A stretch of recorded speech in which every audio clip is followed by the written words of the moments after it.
today using the Gertie Sews Vintage Casual book that I have.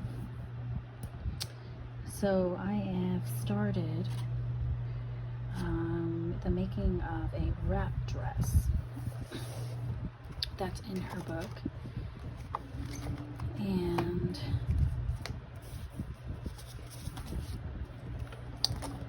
it's in here. Her book is really great. It has a lot of information in it. You can look up just about anything you want to learn about. And it also comes with several patterns, which is really nice. So I am going to do the wrap dress first. So I need to put one and two.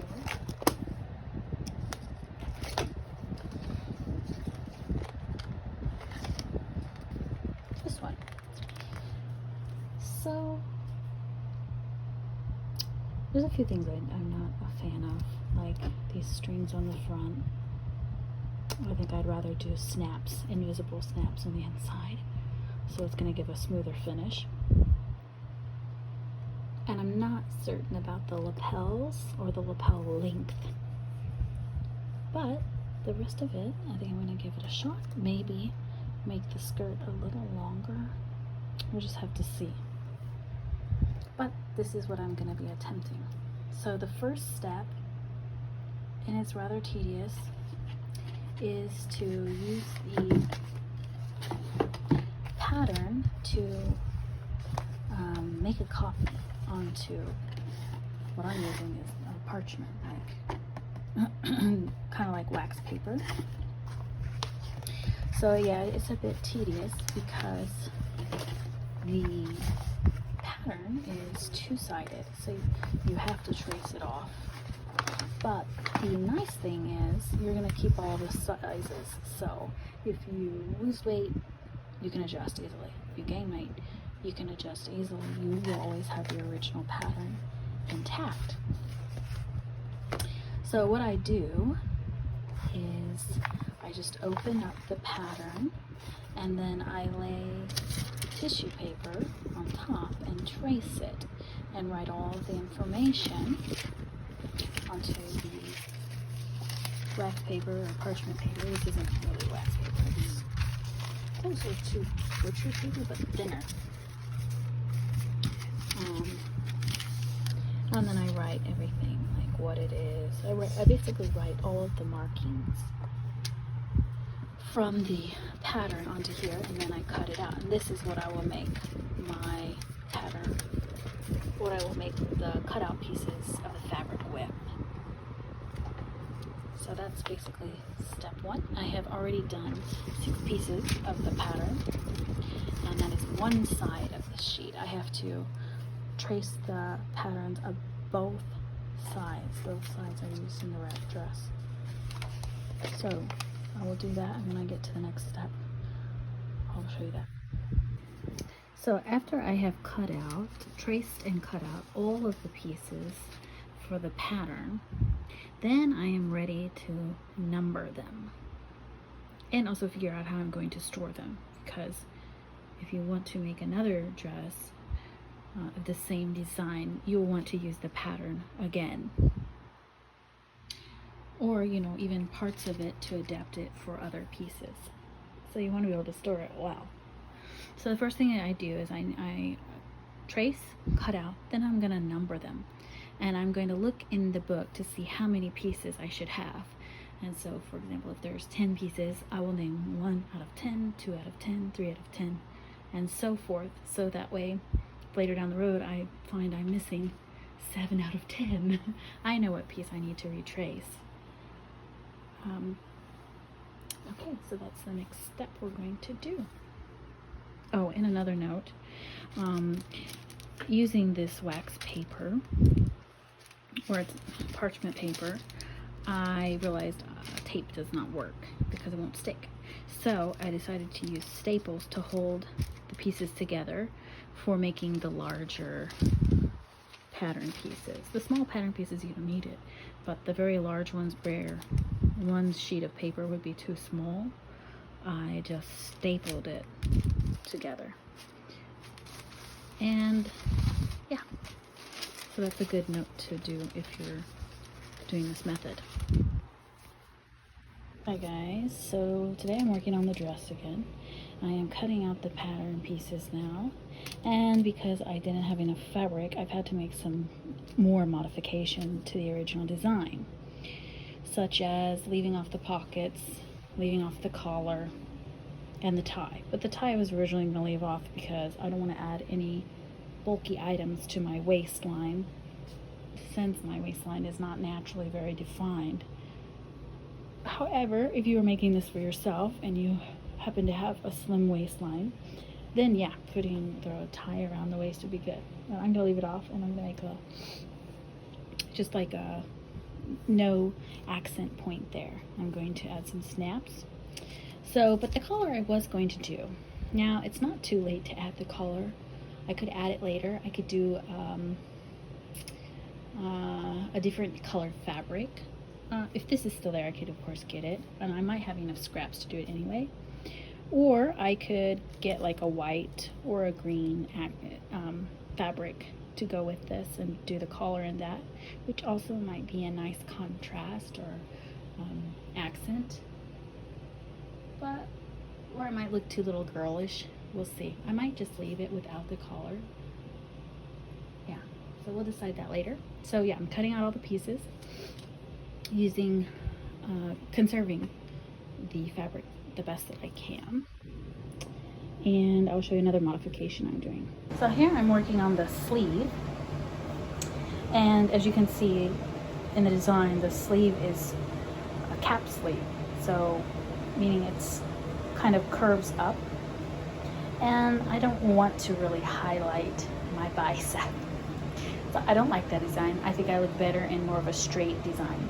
So I'm just doing a small modification, and that is I used my ruler to just draw a straight line across here. That way the sleeve is going to just be straight across and not have this curved shape to it, which for my body type I think will be much more flattering. And then, so I'm just going to cut out 2 of these, and I will cut this other bodice part out, and then I'm done cutting my fabric. Okay, so I am starting with the very first step in the instructions, which is to stabilize the bodice front and back necklines. Now, because I haven't done this before, I'm going to have to refer to page 47 to see how to do it. And also I wrote up here a little note for myself that all the pattern pieces have a 5/8 of an inch or 1.5 centimeter seam allowance, except for the tie piece already in the pattern. Okay, so I'm gonna move over to page 47 and look at what she wrote for that. Okay, so of course first I read this part, but to me I wasn't able to fully visualize, and I wasn't sure about what to do. So then I went to my computer and I looked at this YouTube video, which I highly recommend, which shows just very straightforward. Basically all you're doing is stitching from the top to the middle with a single stitch, and she even recommends what setting to put your stitch length on, and I made a note of that here, which I'm going to be using 1.5 stitch length, and I'm going to do this at the 1/2 inch mark, which right here also is stated in the book, but I don't know, on the video it's a little bit easier to follow. So now I'm going to take my I'm going to do the stay stitching on both the neckline and the armpit holes. So it didn't say to do that yet in the instructions here, but I'm still going to do it because this video recommends doing it with any curved area. So I'm going to do that, and it's kind of just prep work before you actually do any of the construction. So I will do that and then follow up with you. Okay, so what I have done on this piece is I have taken a ruler and a pencil, and I have drawn around where I'm going to stay stitch And I've done that on the armholes and the neckline for this piece of fabric. And then when I go to stitch it, I'm going to have a bit of more of a guide of where to stay. Although obviously it's not perfect, it's going to help better. It's better than not having anything. Okay, so I'm just taking a moment to show you that I'm sewing the darts on the back and the front pieces now. And I just match them up, right sides together. And I'm just gonna stitch right along the dart. And I made a bit of a fatal error. I cut this, so it said cut 2, right, of this piece. And I cut 2, but I didn't reverse it. It didn't say reverse it, but if I would have looked better, it should be common sense. So I did have to recut. I have to actually go and get more fabric because I don't have enough, and recut it. The good thing is, as long as it's there, of course I can redo it, and I'll even get enough fabric I can add on the collar and the sash, everything. The bad thing is I have to actually go to the store, and it's a long commute, and I have to redo it. But nevertheless, I'm still gonna go ahead and do the darts, and I'll just reverse it like this, and it'll be the wrong side up, so I can go ahead and see with like a mock-up how it's going to turn out. So that's what I'm gonna do.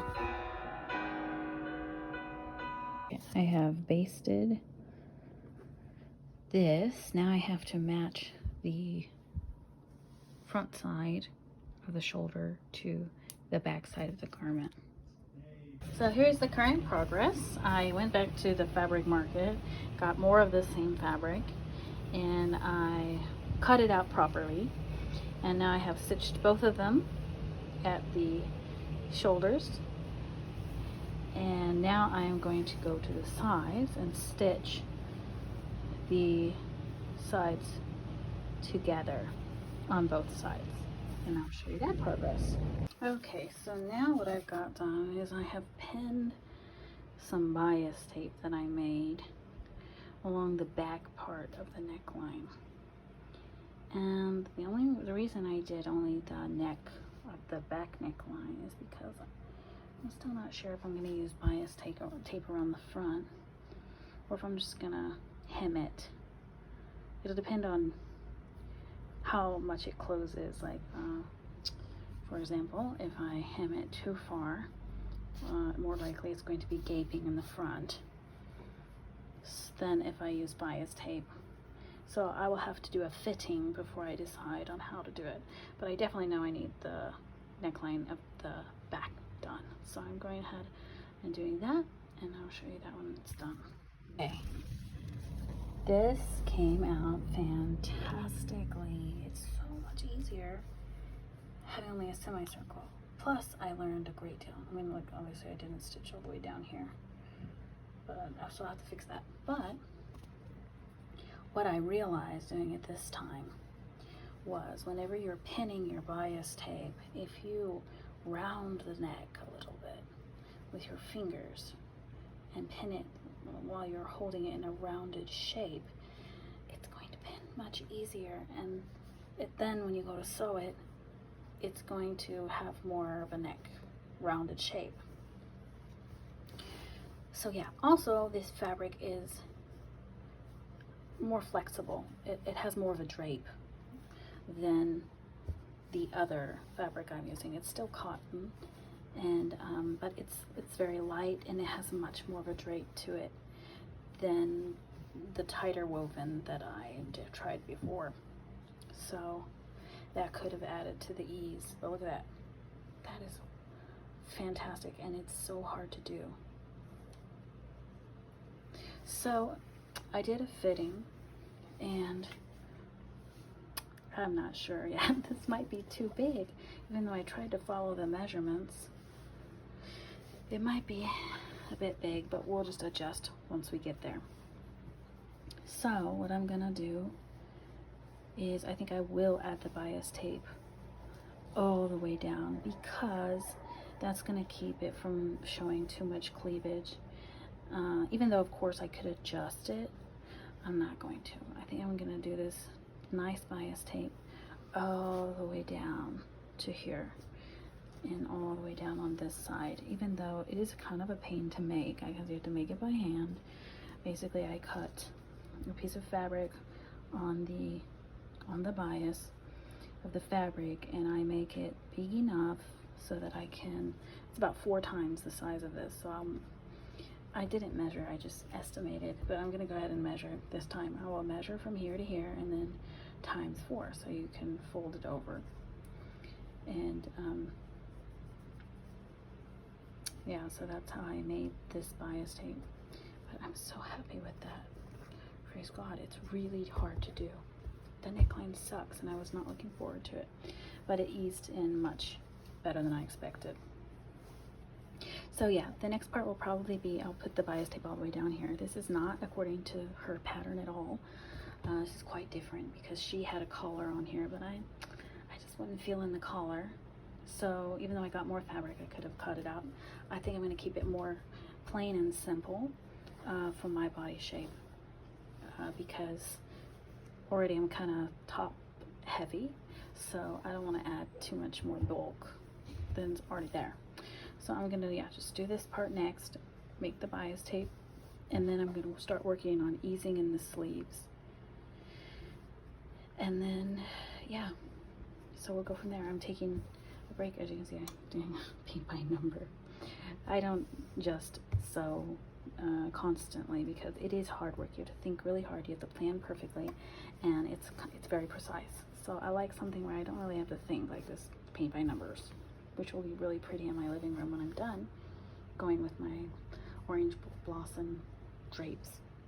I think it'll be very nice in there, which I never thought I would like orange, but here I am. My living room is definitely an orange and yellow theme. You never know what will work out. So anyway, yeah, so that's what I'll do, and I'll video the progress. Okay, so yesterday I was able to go ahead and finish the binding along the sides of the front. So now I am ready to start easing in the sleeves, which hopefully will go well. But I think it will, because I think I have a better idea. I looked at some YouTube videos not long ago after I tried easing the last type of sleeves in and didn't go well. I did some more research on it, so I think I know now how to do it better. You can see it doesn't quite match the width of this because guess what? I forgot to measure how wide I made that, but it's not that noticeable. It is a bit noticeable, but if I'm wearing this at the shoulder, you can't really see the back. Unless you look really closely, actually you don't notice these types of things on garments anyway.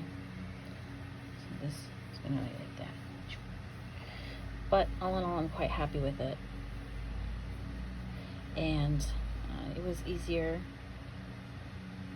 Yeah, it gets easier. The more you practice these skills, the easier it gets. So now I'm just going to go ahead and ease the sleeves in, and I have to double check the instructions again, but I believe what will happen is, let me grab that pattern piece. There we go. 2 of these. I believe what happens first is sewing these parts together here. So sewing this together, of course, with, you know, right sides together.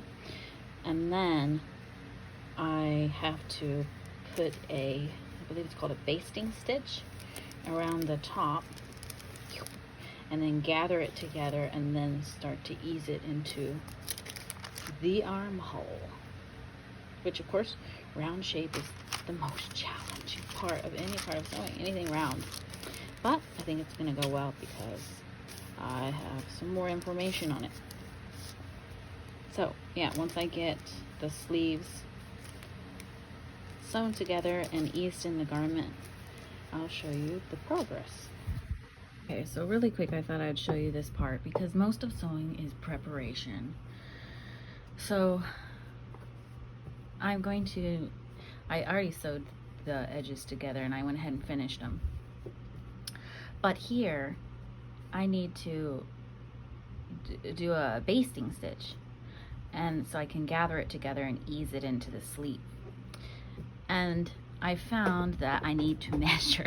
Measuring is really important, and I don't know why, but sometimes we think I can skip a step, but if you do, you pay the price. So what I did was I measured 1/2 inch,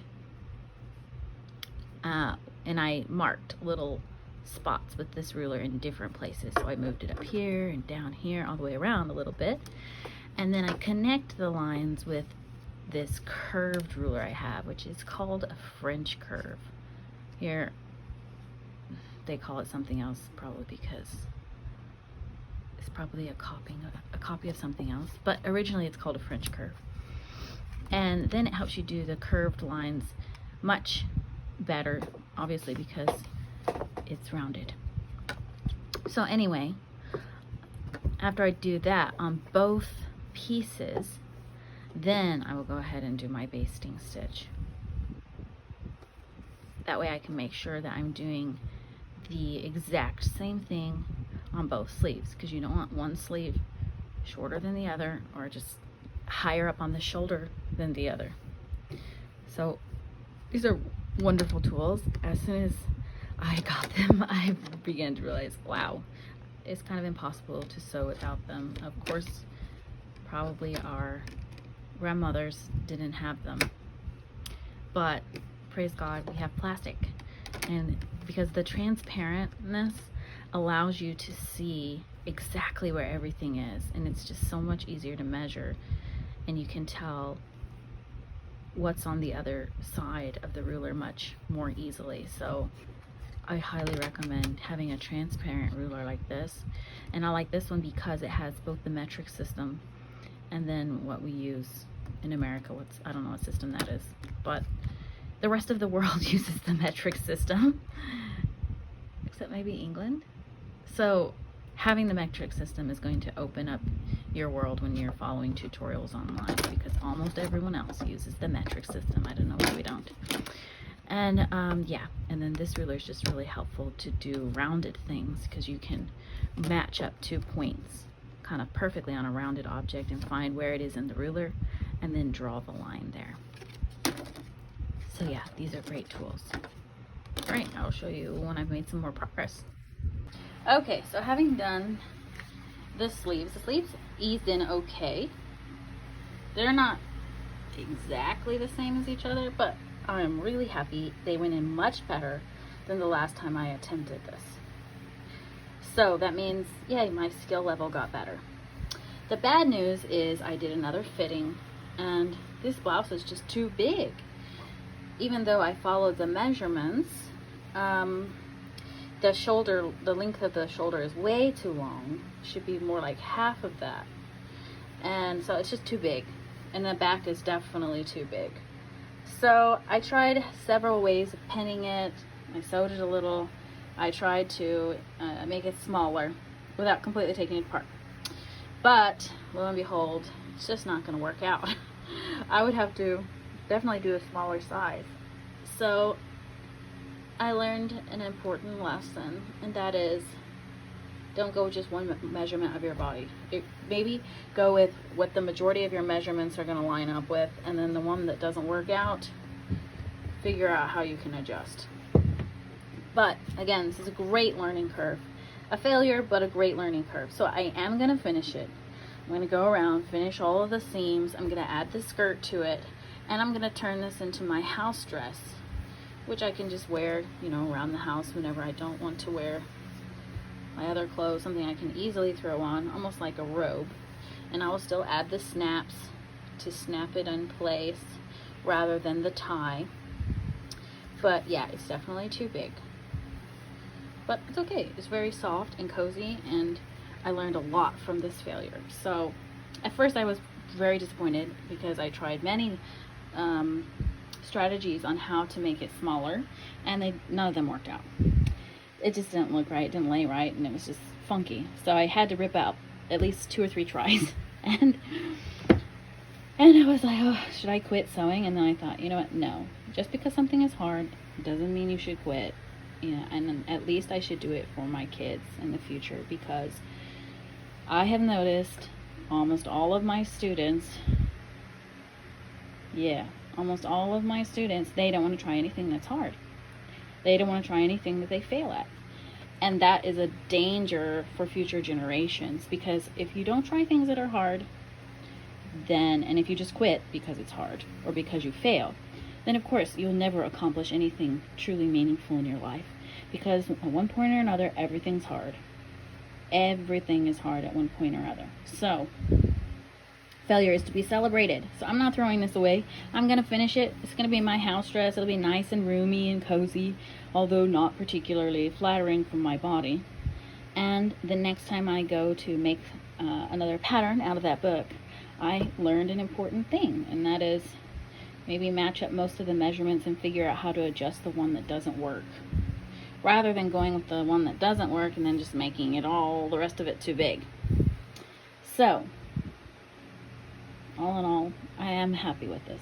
So I'll finish it up and then I'll show you what it looks like when it's completely done. Other than that, I wish I knew someone who this would fit. But no, I'm going to keep it. It's very soft and cozy, and I have been wanting a house dress. So yay, here it is.